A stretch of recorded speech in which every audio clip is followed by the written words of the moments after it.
2011 ते 2014 या 3 वर्षामध्ये आम्ही एका शाळेमध्ये, खेड्यातल्या एका शाळेमध्ये काही प्रयोग केले। मुख्यतः कसं असतं की मुलांना शाळेत गेल्याशिवाय ते शिकत नाहीत, हा एक भ्रम आहे आपल्याकडे।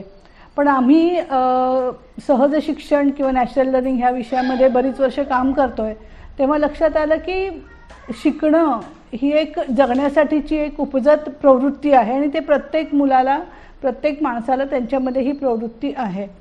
म्हणून आम्ही काय केलं की मुलांचा वर्गातला वेळ खूप कमी ठेवला आणि मुलांना एक मुक्त जागा दिली। आजूबाजूला पहिल्यांदा म्हणजे तयार खेळणी सगळी काढून टाकली, कारण तयार खेळणी हे मुलांच्यासाठी तशी घातक असतात, त्याच्याबद्दल आपण बोलूया नंतर। तर ज्या काही वस्तू आजूबाजूला आहेत त्या वस्तूमधून मुलं आपण घेतलेले अनुभव किंवा आपली निरीक्षणं मांडून बघत असतात आणि ह्या निरीक्षण आणि अनुभव मांडण्याला आपण खरं तर मुलांचं खेळणं म्हणतो। आपण नेहमीच्या रूढ अर्थामध्ये मुलांचं खेळणं खूप लाईटली घेतो, आपण त्याला खूप वेगळं कमी महत्त्व देतो। पण जेव्हा आम्ही मुलांचं हे खेळणं बघितलं तेव्हा लक्षात आलं की मुलांचं खेळणं ही खूप गंभीरपणे करायची गोष्ट असते मुलांसाठी आणि त्याच्यामध्ये त्यांना बऱ्याच काही गोष्टी मुलं त्याच्यातून शिकत असतात। घरामध्ये काही घडलं असेल किंवा नात्यामध्ये काही घडलं असेल, गावात काही घडलं असेल, त्या सगळ्या गोष्टी मुलांच्या मनामध्ये साठलेल्या असतात।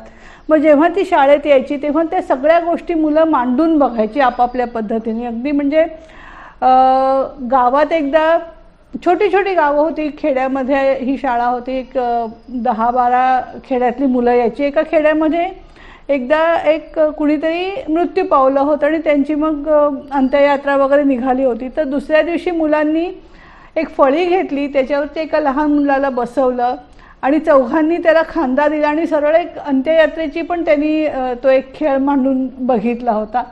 तर ह्याला आम्ही असं म्हटलं नाही की बापरे तुम्ही काय करताय शाळेमध्ये, तर ही एक त्यांची अनुभव मांडून करायची पद्धत आहे। तर आमच्याकडे आम्ही त्यावेळेला खूप डॉक्युमेंटेशन केलं ह्याच्यावरती, जवळजवळ 3 वर्षाचा बरेच शेकडो व्हिडिओज आमच्याकडे आहेत। तर ते व्हिडिओज आता मी एकत्र केलेत आणि मला असं वाटतं की एकेका विषयावरती असे छोटे छोटे फिल्म्स त्याच्या करायच्या, तर त्याचे आमचे काही प्रयत्न सुरू आहेत आणि हळूहळू एक आमचा त्याच्यातून व्हिडिओ येईलच।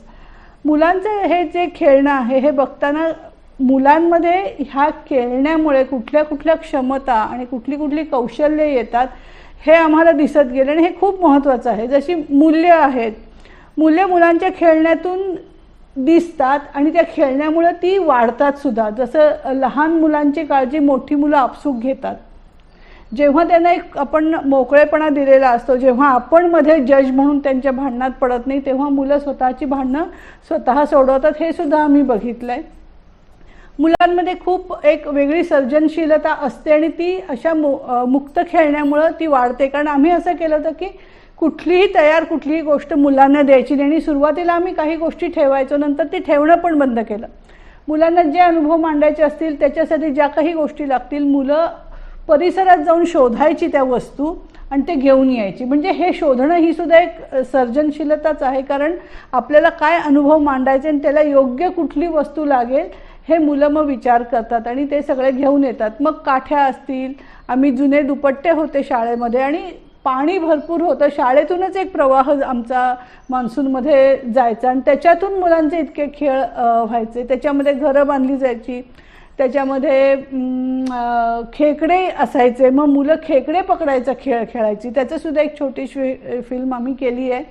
तर अशा बऱ्याच गोष्टी मुलं, सर्जनशीलता त्याच्यातून असायची। सहकार्य ही खूप मोठी गोष्ट आहे की जी हल्ली मुलांना शाळेमध्ये खेळ घेऊन शिकवतात, पण आम्ही बघितलं की मुलांमध्ये सहकार्य आहेच आणि त्याच्यामध्ये सुद्धा लीडरशिप, म्हणजे आपण असं म्हणतो की एक लीडर असतो आणि मग त्याचे फॉलोअर्स असतात, पण आम्ही असं बघितलं की वेगवेगळ्या ॲक्टिव्हिटीसाठी वेगळे लीडर्स असतात।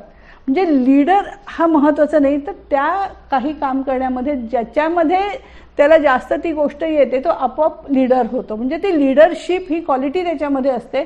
आपण माणसाला महत्त्व देतो, मुलांमध्ये माणसाला महत्त्व नाही आहे, त्यामुळे यावेळेला हा लीडर असेल आणि पुढच्या वेळेला दुसरा कोणीतरी लीडर असेल।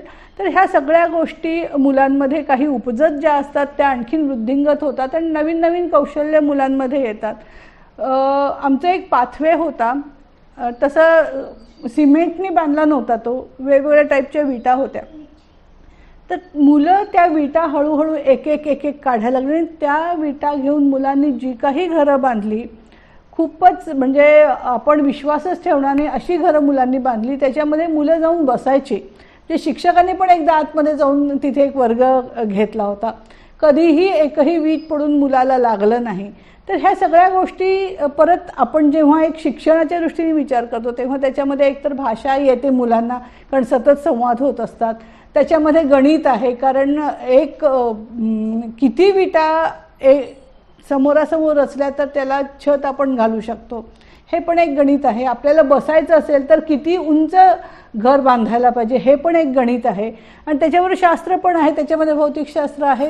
सगळ्या गोष्टी मुलं त्याच्यामध्ये शिकतात, त्याच्यामध्ये कौशल्य शिकतात. त्यामुळे मुलांचं खेळणं जेव्हा आपण एक मोकळं वातावरण तेव्हा देतो, हे खूप महत्त्वाची गोष्ट आम्हाला त्या 3 वर्षामध्ये बघायला मिळाली. आणि आम्ही आता वेळोवेळी ह्या सगळ्या ह्याचे व्हिडिओज तुमच्यासमोर आणणार आहोत.